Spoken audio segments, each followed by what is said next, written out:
O filme começa com uma garotinha chamada Abigail praticando balé enquanto a equipe se prepara para sequestrá-la. Logo de cara, eles te acertam com um easter egg, combinando a música do Drácula original com ela dançando O Lago dos Cisnes. As propriedades têm os mesmos símbolos nos portões. E até o personagem de Melissa é chamado Ana Lúcia Cruz, porque isso se traduz como cruz e é tanto um personagem do romance quanto uma referência ao Van Helsing, um dos meus favoritos, porque Van Helsing foi um dos meus filmes favoritos quando criança.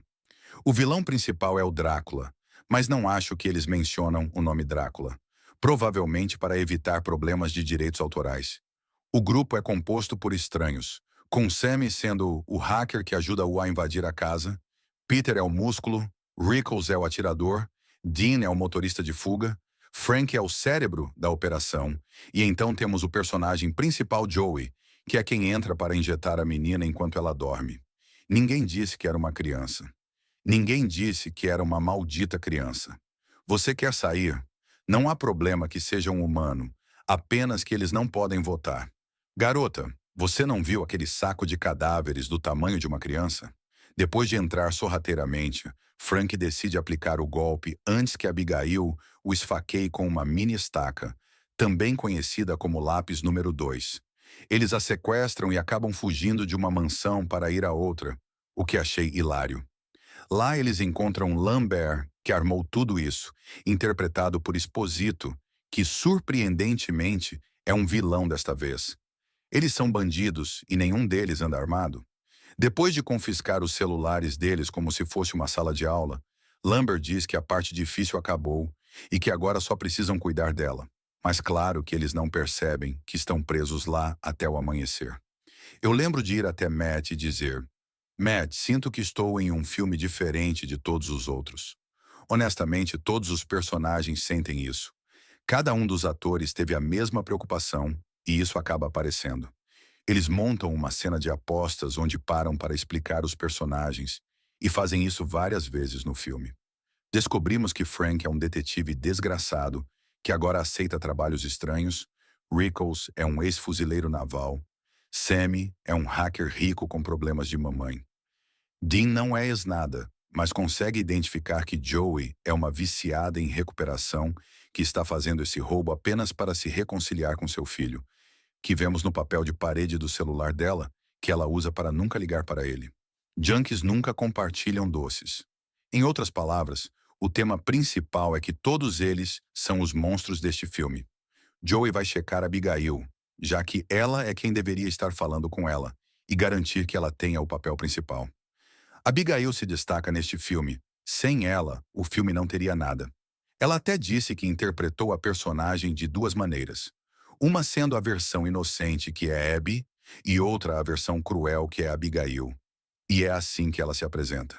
Qual é o nome dele? O meu é Abigail. Eu não posso te dizer o nome dele. Você já sabe que ela está manipulando Joey, porque por que uma garota de 11 anos mencionaria Joey escondendo uma criança como se fosse uma reunião de família? Desculpe pelo que vai acontecer com você. Um dos homens entra e esquece de cobrir a boca porque esperava que ela ainda estivesse algemada e começa a ter uma entrevista com um vampiro sem perceber. Ele descobre que ela é filha de um grande chefe do crime vampírico, conhecido no submundo como Christophe Lazar. Agora todos estão assustados, mas não o suficiente para desistir dos 7 milhões de dólares que foram oferecidos. Então estão dispostos a aguentar essa noite. Eles então exploram a mansão, que tem muitas pistas escondidas. Rickles tenta se aliar a Joey, Peter está descansando e Sam está assistindo desenhos animados enquanto Dean tenta ter uma noite do pijama. Pobre cara acaba brigando com Mickey em vez de ser o único amante vivo. Ele é o primeiro a morrer, sendo decapitado.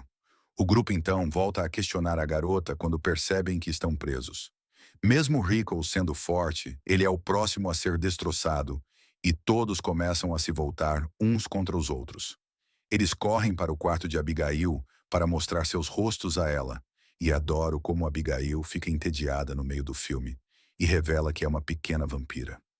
Frank dispara na cabeça dela, pintando as paredes, e ela apenas limpa como se fosse uma quarta-feira de cinzas. Obviamente, os mortos não morrem tão facilmente. Então Joey esvazia o pente da arma e a garota simplesmente dança fora. Abigail fez sua própria coreografia e, mesmo usando lentes de contato que bloqueavam parcialmente sua visão, ela fazia as danças e saltos. O maior desafio dela foi esconder o sotaque. Eles finalmente se reagrupam para discutir e percebem que devem se separar. Peter decide pegar a garota enquanto Frank e Sammy tentam encontrar uma saída. Sammy é morto por um armário, que é um dos efeitos práticos mais legais que já vi, enquanto Frank é pego pela armadilha do porão. Peter finalmente encontra a garota, mas ele só consegue cortar suas correntes antes de ser esfaqueado no coração com uma estaca. Joey vê isso e decide se esconder, finalmente confrontando Abigail. Os dois começam a lutar até que Joey usa uma luz ultravioleta que ela encontrou na despensa para queimá-la. No entanto, Abigail, sendo uma vampira, é imune à maioria dos ferimentos e rapidamente se recupera. Joey percebe que a única maneira de acabar com isso é se sacrificar. Ela se prende a Abigail e pula pela janela, empalando as duas no processo. Isso deixa Frank como o único sobrevivente, que decide se esconder no porão até o amanhecer. No final, Frank escapa da mansão e liga para a polícia. Mas quando eles chegam, a mansão está vazia. Ele percebe que tudo foi uma armadilha e que ele é o próximo alvo. A cena final mostra Abigail observando Frank de longe, sugerindo que ela ainda está viva e que a caça continua.